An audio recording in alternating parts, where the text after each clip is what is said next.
Okay, lesson number 2. Work focus at the minute is on executive power, but let's test ourselves to begin with on what are the congressional constraints on the president. There are 7. See if you can get them all. Go!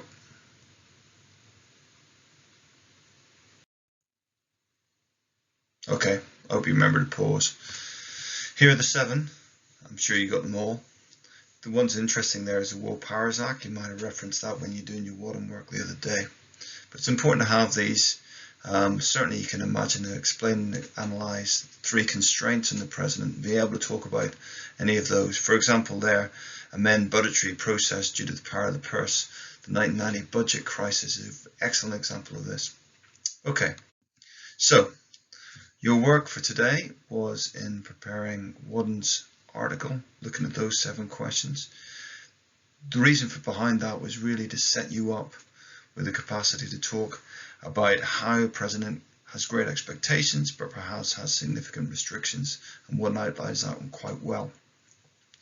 Our job today is to move on from Wadham and to consider a different perspective, and that's by looking at Dumbrell's article, Revisiting US Presidential Power.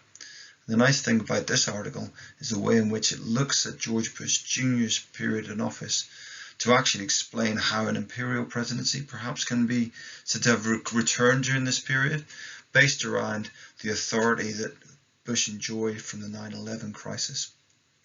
So initially Dumbrell will look at the different interpretations. You see there about Neustadt and Busby, and then looks about how foreign policy leadership after 9/11 has really enhanced it, through also the development of the Patriot Act and Homeland Security. So your job is to read the different sections and answer the 4 questions. I think that'll probably take you about half an hour. So that's your job now. Go.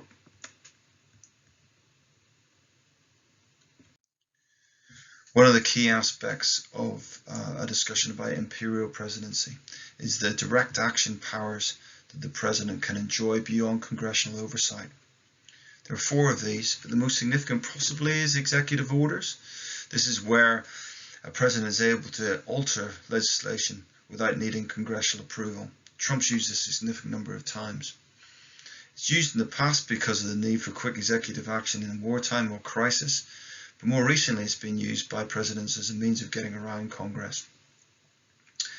How robust is this? Well, I think you've got to look in the short term for the president to be able to show that they're actually doing something. They can use executive orders to get through a particular problem. Remember Obama using an executive order as a means of assisting his process of getting Obamacare through. I think the executive order is based around abortion in a particular state. They're not particularly robust in the long term because they can be overridden by congressional legislation or by the Supreme Court, but it's an important way of looking at how a president will seek to try and impose their own agenda on the domestic policy by not having to rely on Congress. The 3 other areas which are worth noting are executive agreements, signing statements, and recess appointments. And you can see the textbook references here, and there are articles also on OneNote which are linked to all 3 of these areas. What I'd like you to do is to make some notes now on these 3 areas, looking at examples but also further explanation of their importance in terms of allowing the president to have greater power. That should take you about 15 minutes. Go! Finally, in preparation for Tuesday, I want you to read this article by Moxon and Stansfield, which says, Has Donald Trump restored the imperial presidency? It's a good article because it looks at the yes argument put forward by Moxon to say at the start of his presidency, Trump certainly had the intentions of being an imperial president and looked to get around Congress. Whereas you can see here, Stansfield says no, an imperial president will be able to act and will unfettered by constitutional restraints, yet what we've seen is that Trump has been restricted in many ways in all the things he's tried to do.